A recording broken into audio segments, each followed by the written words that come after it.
My birthday's coming up, I'm gonna have a slide for me, and then we kind of wish them all, the whole class wishes them a happy birthday, and then we move on.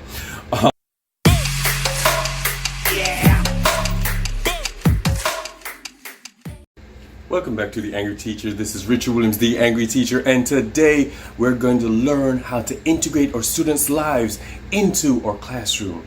Hang around, we're gonna learn today. So we know that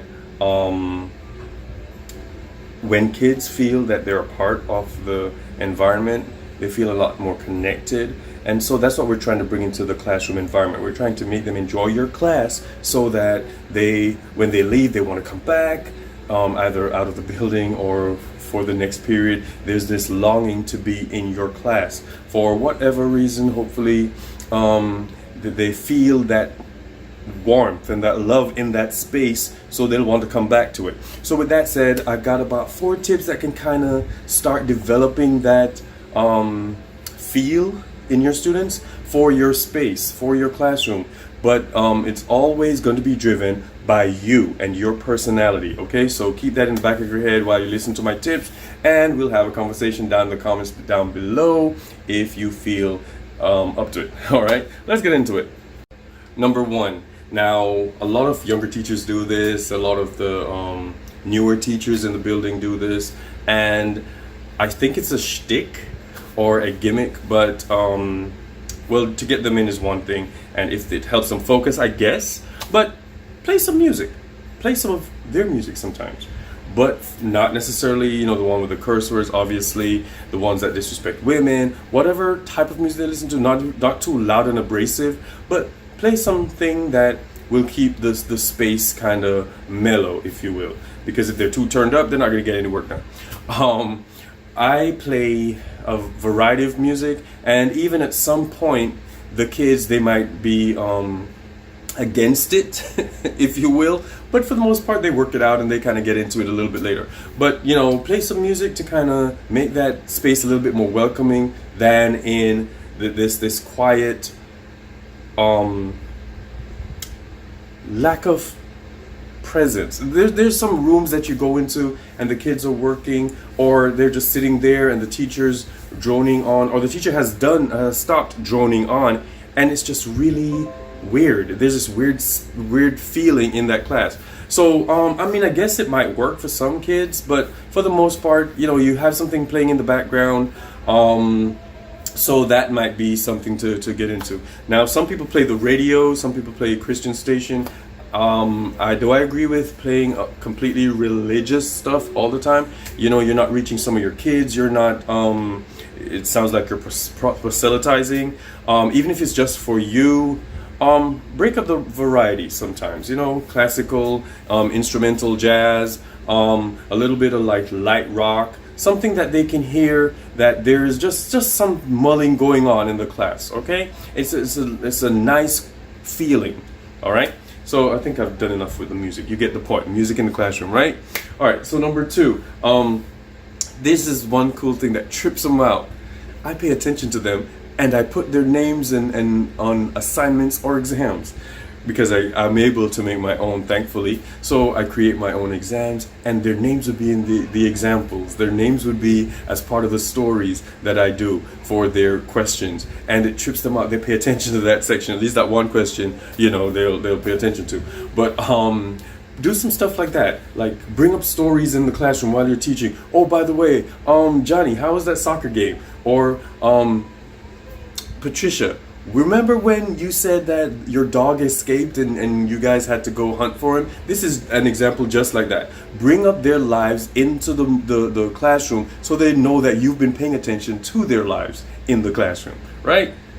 The third thing, use examples from their, I said that right.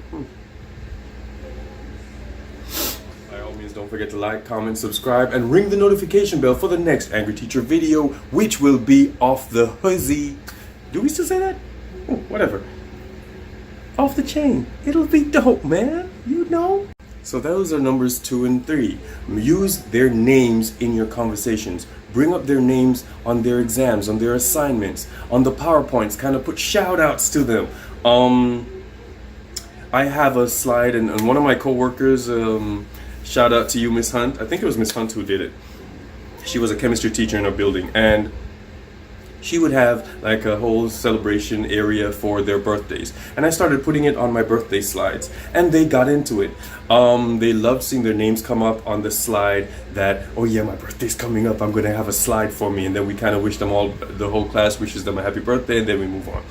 Also, there's the all of my PowerPoint slides have the opening slide and some of the other ones sprinkled through that have pictures of me and my kids, or pictures of my kids throughout the entire era, or the lifetime of my teaching career. Some of you know, if you're a new teacher, first year, you won't have those pictures yet, but maybe you can put a little of your personality that kind of brings up conversation, for example, with your travels, your birthday parties, whatever. Sans the alcohol, sans the smoking, sans the partying too much, but you get the point. Anything that's kid friendly, kind of put it in there so they can kind of make a connection. Oh, this teacher is actually a human being. But yeah, I do that. I put pictures up of the PowerPoints. Everybody knows there's like a shrine, if you will, in my classroom, where there's a whole set of pictures taking up my back wall. I think I've shown you in some videos before, but you know, we'll figure it out and how I can show you again when we ever get back in the building. But make them see that there's humanity in your classroom, okay? And number 4, just talk to them. Wow, it's not even deep. Have a conversation with your kids. Just talk to them. While they're coming in, while they're getting themselves together, their stuff, they're taking them out of the book bags. How was your day? How's your dad doing? I heard he's getting a lot better. Or, and sometimes be careful though, because sometimes they don't want to talk about certain things, or you bring up stuff and it regurgitates their anger or their sadness. But you can kind of feel them out, especially if you've talked to them before about a situation. Bring it up again so that they know that, whoa, this teacher's actually into my life. All right. Every now and then everybody knows, and that's why it was kind of hard for me with this COVID situation, because I kind of pull kids out. I'm like, okay, bro, something's not right with you today. You're kind of off. So let me know. But you know, by the same token, one kid, one of my favorites, he kind of texted me yesterday while he was in class, and we were doing something, and he was like, Pops, I'm not feeling it today, I'm not too well, and blah blah blah. And he texted me when everybody else was working. He was on camera too, working, but he wasn't feeling it. I said, you know, boy, I get it, especially because you're at home, you're this close to the bed, but you have to sit up when you're not feeling well. I'm like, take the day, bro. Here's the work, here's what you got to do, but you know, kind of step away from it for a while. Go lie down if your head's pounding. I get it. So let them know that they're human, you're human, and you understand that they go through stuff. Now, some will take advantage of this, so you have to kind of figure out who's telling truths and who's not, who's telling half-truths and who's not. But at some point, and everybody knows, maybe that's why I get the moniker Angry Teacher, we have to get back to the learning. I know you're human, but I cannot allow your humanity to take away from the fact that you need to learn something, because at some point, when you get out there, even if you do have that headache, even if life throws a punch at you, you're going to have to produce.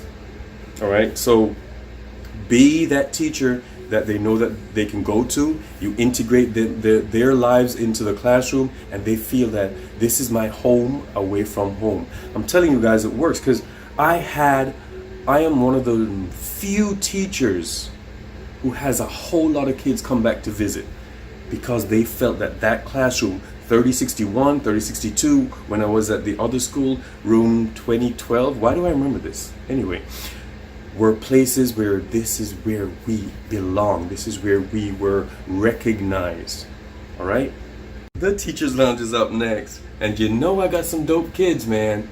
Check them out. I can't wait till you guys can start talking about your kids the way I feel about mine.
Hey, thanks for coming to class today.